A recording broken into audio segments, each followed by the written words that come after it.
আব্দুল হামিদ তো প্রশাসনের সহযোগিতায় গিয়েছে, আব্দুল হামিদ তো বঙ্গভবনের কলে গিয়েছে, আব্দুল হামিদ তো আপনাদের উপদেষ্টাদের ফোনে গিয়েছে, আব্দুল হামিদ তো আপনাদের সিদ্ধান্তের মাধ্যমে গিয়েছে। আপনি আবার বাংলাদেশে তদন্ত করে কার বিচার করবেন? জনগণের সাথে এই সকল প্রতারণা, এই সকল রহস্যময় কথাবার্তা বলার দরকার কি আছে আপনাদের? আপনারা জুলাই বিপ্লবটাকে ধ্বংস করে দিয়েছেন। বাংলাদেশের মানুষের চাহিদা কি সেটা আপনারা বুঝতে অক্ষম হয়েছেন। আপনারা আব্দুল হামিদকে বাংলাদেশটা নিয়ে এখন আবার বলছেন হামিদকে এই দেশ থেকে অন্য দেশে যাওয়ার সুযোগ যারা করে দিয়েছে তাদেরকে আইনের আওতায় আনবেন। আপনি আইনের আওতায় আনবেন বাংলাদেশের প্রেসিডেন্ট ভবনের কোন একজন নির্দেশদাতাকে? আপনি আইনের আওতায় আনবেন আপনি আপনার নিজেকে? আপনি আইনের আওতায় আনবেন আপনি আপনার উপদেষ্টা মন্ডলীদেরকে? কি সব কথা বলে, কি আজগুবি প্রেসিডেন্ট বাংলাদেশ থেকে যাচ্ছে, এটা আবার আপনাকে তদন্ত করে তারপরে নিশ্চিত হতে হবে কে অর্ডার দিয়েছে কে দেয়নি। আহাম্মক মনে করেছেন আমাদেরকে? বাংলাদেশের মানুষ কি কিছুই বোঝে না? গরু ছাগল মনে করছেন তাদেরকে? যে যা খাওয়াবেন ছাত্রলীগের ওয়ার্ড পর্যায়ের কর্মীরা যে কিভাবে পালিয়ে গিয়েছে আপনি তদন্ত করবেন। বাংলাদেশের সর্বোচ্চ আওয়ামী লীগের আমলে সবচেয়ে বেশি সময় ধরে যে ব্যক্তি প্রেসিডেন্ট ছিলেন সেই আব্দুল হামিদ একজন যিনি খুনের আসামি, তিনি পালিয়ে গিয়েছেন। আর আপনি বলছেন কারা পালিয়ে গিয়েছে, কিভাবে পালিয়ে গিয়েছে, এর প্রত্যেককে আইনের আওতায় আনা হবে। আপনি কাকে আইনের আওতায় আনবেন? ধান্দাবাজির একটা সীমানা থাকা দরকার। বাংলাদেশের জনগণের সাথে প্রতারণার একটা সীমানা থাকা দরকার।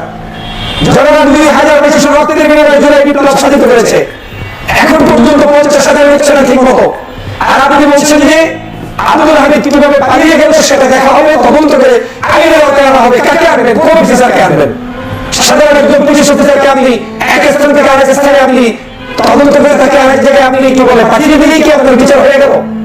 আব্দুল হামিদ যাওয়ার পরে আপনি এখন নতুন করে শুরু করবেন, দুই একজনকে অভিযান করে তারপরে গ্রেপ্তার করবেন, তাতেই হয়ে গেল? আমি আজকে সকালের ভিডিওতে বলেছিলাম যে আব্দুল হামিদকে প্রথমের আগে আপনাদেরকে দেখা উচিত ছিল বাংলাদেশের যে মানুষগুলোর উপরে জুলুম হয়েছে, অত্যাচার হয়েছে, নির্যাতন হয়েছে, নেতৃবৃন্দ খালেদা জিয়ার উপরে হয়েছে, জামাতের নেতৃবৃন্দের উপরে হয়েছে, চরমনের পীরের উপরে হয়েছে। বাংলাদেশের সামান্য চিকিৎসার জন্য যেতে পারে নাই বিদেশে। ডক্টর মোহাম্মদ ইউনূস আজকের প্রধান উপদেষ্টা, তিনি পর্যন্ত ওই নিচতলা থেকে 6 তলা 7 তলা 10 তলা পর্যন্ত বিচারের জন্য হেঁটে হেঁটে উঠতে হতো, তারপরে লোহার খেঁচার ভিতরে ঢুকে তারপরে বাংলার হাজিরা দিতে হয়েছে। এগুলো থেকে আপনাদের শিক্ষা হয়নি? শিক্ষা এজন্যই হয় না কারণ জুলাই বিপ্লবের আপনারা অংশীদার না। শিক্ষা এজন্যই হয় না আপনি রক্ত দেন নাই, আপনার আত্মীয় রক্ত দেয় নাই। শিক্ষা এজন্যই হয় না যে আপনি এখন পর্যন্ত গত 100 বছরের কোন আওয়ামী লীগের জুলুম অত্যাচারের শিকার ছিলেন না। ষষ্ঠ উপদেষ্টা কি করে এখন বলছেন যে যাবেন?